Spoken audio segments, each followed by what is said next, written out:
Welcome everyone back to Rimworld!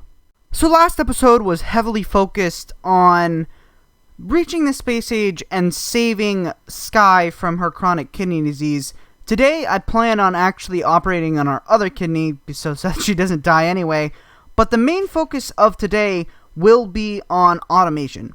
I like automating things because it's automated and we won't have to wait for stuff. I will not be using Rim Factories revives their automatic resource generation just because it's a little bit OP, and we already have some forms of infinite resource generation. Like we have our settlements. We have like we have two tithing mining settlements, and we also have these resource crops that we can grow if we ever need anything. So I think that's good enough. But we will be using Project Rim Factory Revive to autocraft stuff for us. So while our people are just fabricating components to build the machine frames so that we can create assemblers and such, I want to tell you guys about a few of my future plans. So right now we are very much locked into our mountain base, but I think an interesting plan for the future would be to... Oh, a moonlit ritual. Never mind. Screw my plans, but... One of your settlements reports seeing strange figures wandering into the night. Okay. I don't care what people in the forest do. Let's follow them. Alright, so that's going to slowly tick on. But what I was saying is that I think I'm going to expand to take over this entire area. Like this kind of general circular area. I think I'm going to put a wall right about more like here. Just because there's deep water there, and deep water kind of sucks. So I'll put a wall like there, just to block off anyone coming from this small area up here. And then I'm going to put a wall probably here, and then dig out that mountain maybe and fill it in with better walls. Do something like this, maybe like fill it in like that. That should be fine. And then right here is going to be our new kill box. So what I plan on doing is that we are going to do something like this, and then you're going to come in, go all the way like this. Like that, come along like this, and go through that. We'll put another wall here just to block off anyone coming through. And then our main kill box section is going to be probably like here-ish. You're going to enter in right about there. And it's going to be a pretty long one. Probably something like this. Yeah, I think that should be fine. And then we can just connect it up to the mountain like that. And then we can have a ton of turrets here as well. Like our Rim Atomics, the Tesla coils. Where are they? There it is. Tesla coils. We can put so many of them along the edges. So pretty much that'll mean our people won't have to defend. Which means, we can actually spend our time doing more stuff like research, fabrication, all of that good stuff. So an infested ship has just crashed on our Mega Spider Corpse Stockpile Zone 1. I'm going to get Tiger to mortar it a few times. We actually have a few special shells, I think. High explosive. We have that... Do we have an anti-grain warhead? Alright, here we go. I'm going to start shooting at this infested crash ship part. And we do have one anti-grain warhead. So, this should be interesting. I'm not going to be using it right now. Just because, Oh, look at it. It's even got like an arc. Oh! Wow. It was sort of effective. That's actually not that many bugs. Especially for this stage of the game. Hey, try and shoot them again, please. Stop forced attack. Let's see. It looks like they got in fast enough, I think. Alright, shoot again. See if you can hit them. Alright, here they come. Oh, before we actually get into this, I know it's a little bit anticlimactic. I have re-equipped our people. I don't know if I showed this in last episode, but I gave Toby a railgun, as you can see here. He has a basic hunting railgun. I gave Slavic a Gauss lance, and I gave Sky the Tesla gun. So this should be interesting. They have just entered. I am expecting this to be a slaughter just because they don't stand a whole lot of a chance, but... yeah, just as I thought. This is just going to be a complete slaughter. Apparently Hollingbot 2 has died. Oh no, that's unfortunate for Hollingbot 2. But yeah, this is what it's kind of expected. Let's go to 4th speed. Oh no, hauling bot, what are you doing? The hauling bot is bleeding, guys. Alright, we just killed an immortal. Did Tiger... Yeah, Tiger just got a little bit of immortality from the Tesla coils killing stuff. Alright, now with that done, I'm gonna have all of these guys run out and deal with this crash shuttle part. So I have queued up quite a bit of research, as you can see here. We're gonna do mechanite assembling just because we need that to do Gauss weaponry, which Gauss weaponry will allow us to craft bullet storms, Gauss lances, and Gauss rifles. Yeah.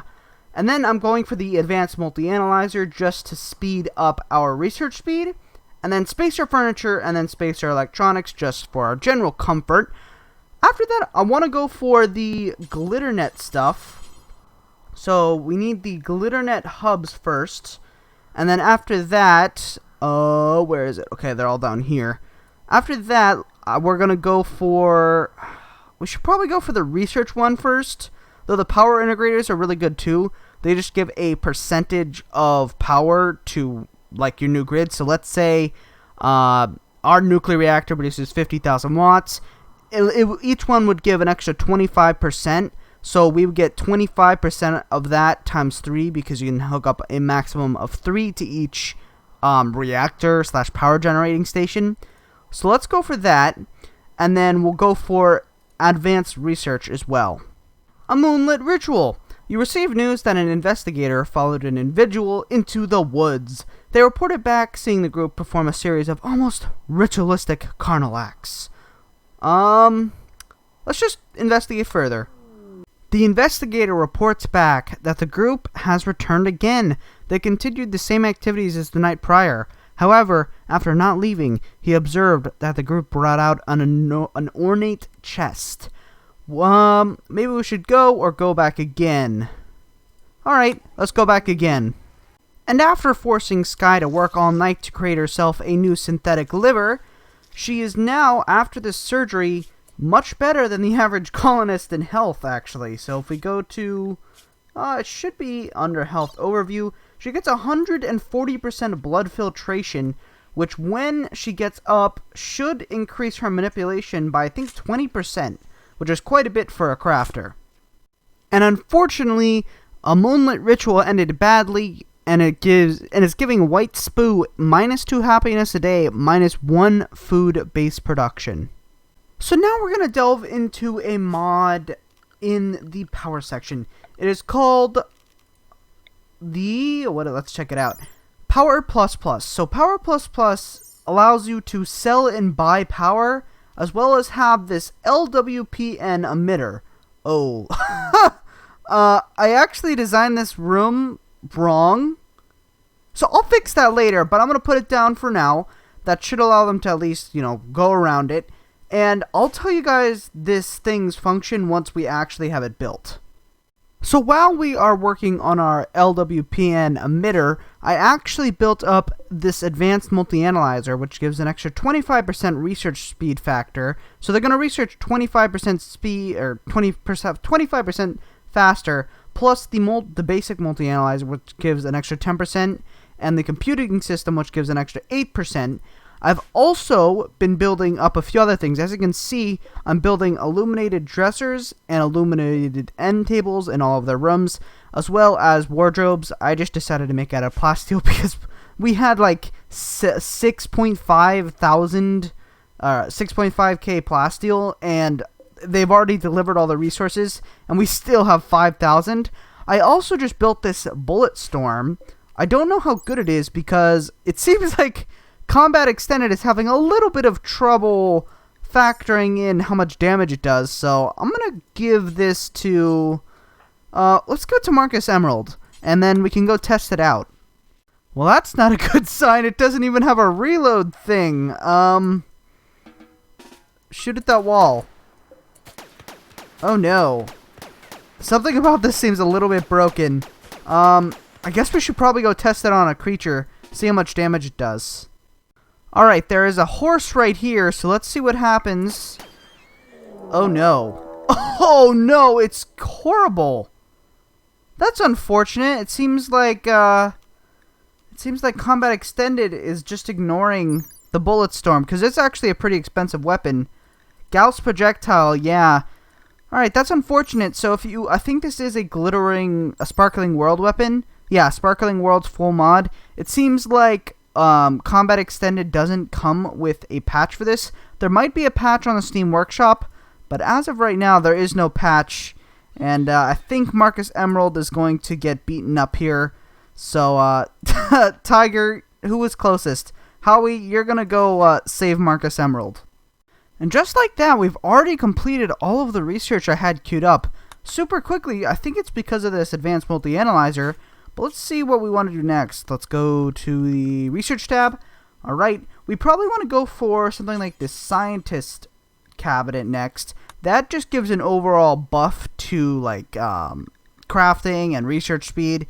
It's the highest tier of linkable you can get, so that should be fine. I think we're going to go for more of this GlitterNET stuff. I kind of want to get into that today. So I'm going to go for bed integration, medical, work speed. Just go for everything. Yeah, that should be fine. Yeah, I'm happy with that. Maybe we should go for shield generators too. That would be kind of cool. Charge blaster turrets. I don't think anything's really going to beat our current Tesla turrets. Those are pretty OP. Hacking of power networks. That sounds pretty cool. Atomic. Ooh, this looks. Ooh, med pods. I forgot I installed that mod. Let's do some med pods as well. Alright guys, here we go. Our LWPN emitter has just finished. And it's not connected to power. Hold on, let me connect it, and then I can show you guys what this thing does. It's pretty insane. Let's just connect it like this, and that should be fine. So now that we have it finished, this LWPN stands for Local Wireless Power Network Emitter. So what this does is that essentially, let's go over here. We can say designate toggle power, and now once they flick it, it should be connected to our local powerless network. Let's connect it, prioritize activating, and there we go. We should have one connected device, or not. Maybe it doesn't need to be connected to, what do you mean it's not connected? Oh, there we go. Okay, so then we connect it to the specific one, and it should, there we go. It is connected to local wireless power network 001, and we got a ton of wattage in there, and it'll just connect to anything that we designate it to. So let's say we put a bunch of Tesla turrets out here. In fact, just for an example, we could click on one of these, designate toggle power, let's say it was out here, and then it would just like shoot anyone who came here, and we wouldn't even need to connect it up. But with that done, I actually want to direct your attention towards what I like to call our kind of last stand protocol. So right now, if an enemy breaks through our kind of kill box area, they pretty much have free access to our base. You guys have probably seen this red button for the past few episodes, and if you look over here, I'm placing remote explosive charges in. So this is using the remote tech mod. And what I'm going to do here is that if enemies do manage to overrun this position, and we are forced to pull back into this area, I'm going to hit detonate, and what it's going to do is that it should collapse this entire area on itself, killing all the raiders, but you know, then we're going to have to dig ourselves out. Guys, so I just spent quite a bit of time mining out this area, well, these two areas, because I want to get into GlitterNET. So the basics of GlitterNET is essentially you have this main hub. What is that? It doesn't really matter where we put it. So I'm going to put it directly in the center of the room. And then what you're going to want to do is you're just going to want to put some general GlitterNET cables coming off of it. I usually like to do 4 on each side just because it's symmetrical. And I like symmetry. Alright, there we go. We now have a GlitterNET hub. And what you want to do after building your GlitterNET hub is you're going to want to put down processors. So right now we're not going to put down any processors because I want the advanced GlitterNET processors, but you can also put down the basic and improved. They just give a few, they give a little bit less processing power and something called petaflops. So now that we've unlocked advanced GlitterNET processors, as you can see, they're pretty insanely expensive. 720 steel, around 500 plasteel, 240 gold, and 50 components. I usually put 4 around my center whenever I use this mod, which isn't very frequently, but that's quite a few components. That's like 200 components, around 2,000 plasteel. Thankfully, we have enough resources due to our settlements just sending so much crap to us. Like, we just got another shipment of 7,500 steel and around 1,000 plasteel, so we're doing pretty well. So once you finish your first GlitterNET processor, you should get this open network overview. And as you can see, we have 18 petaflops that have been produced and 0 petaflops that have been consumed. As you can see, network stats, max efficiency, efficiency offset, processing power factor, processing usage factor, max integrators per building. And it tells you like how many meters of GlitterNET cable you have. So once you do that, you're going to want to install these different processors.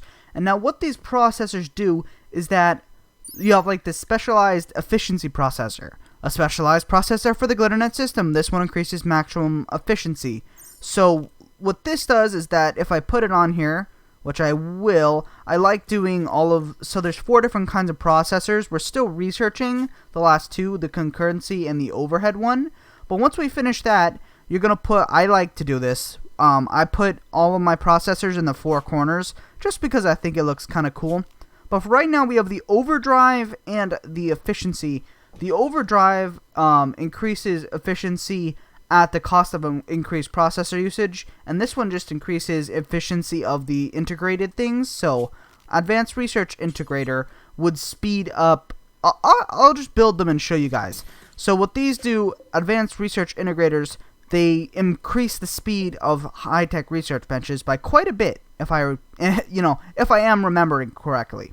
Alright guys, so I have finished up the advanced research integrators, and I also added on this specialized efficiency processor. I talked about this a little bit earlier, so you guys probably know what it's all about. As you can see, with these 2 research integrators online, we are using 5 petaflops, so that's why I recommended using the advanced ones, and 4 of them, because that means it'll give you around 60 petaflops, which is quite a bit. You can run, like, if each one of these consumes 2.5, then you can run around, like, I think it's like 30? Don't quote me on that because, math isn't exactly my strong point. But these research integrators are insane. If we go into the Steel High-Tech Research Bench, as you can see, research speed factor 249%, and then GlitterNET integrators plus 55% for each one, which is incredible. So we get like a 250% bonus for our scenario, and then we get an extra 150% research speed, so we're researching at like 400% research speed. So you guys saw those research integrators, and they're very, very powerful. Right now I'm building these advanced power integrators, and in my opinion they're even more powerful. Like, they're insane. But we have finished researching the concurrency processor as well as the overhead processor. So the concurrency processor allows you to put more integrators on one thing. So right now we can only connect 2 advanced research integrators to this Steel High-Tech Research Bench. With the overhead, the concurrency processor, we will be able to connect 3 of them to this Steel High-Tech Research Bench, giving us another 55% research speed. And then we have the overhead processor, which just increases basic processing power. I think it just gives a percentage increase to each one of these GlitterNET processors, so that means, we have to build less of them for more petaflops. But let's see, this advanced power integrator is almost finished, and it's so insanely powerful. Like, it's really almost broken. So, I'll just click on it. It gives us an extra 343 watts. I was expecting a little bit more. So what it's supposed to do, connect to next building? That's not supposed to be how it works, but okay. Generally what it would happen, I think it might not be compatible with Rim Atomics, but what it would usually do is that it would take the power output. Oh, maybe I have to put it next to the Thor turbines. You know what? That would make sense. Or maybe not. So it looks like that unfortunately these advanced power integrators don't work with Rim Atomics, but that's fine, because if we find another power source that we want to use, let's say a solar panel. Let's bring this advanced power. Then again, then I would have to hook this GlitterNET cable up. You know what? That's fine. I'm gonna bring the GlitterNET cable over to here just to show you guys how this advanced power integrator works. Alright, so I have connected up this GlitterNET. Thankfully, it was pretty quick because we have the hauling bots, so they just instantly hauled everything over. Hurry up, Tiger. So as you can see right now, this is outputting 1700 watts, and there we go. You just saw the power grid spike up. So what this does is it takes 1/3 of this production, and it just produces it forever. So as you can see, currently connected to solar generator, power output 443 watts. But I think that will about wrap up this video. Today has been pretty fun, actually.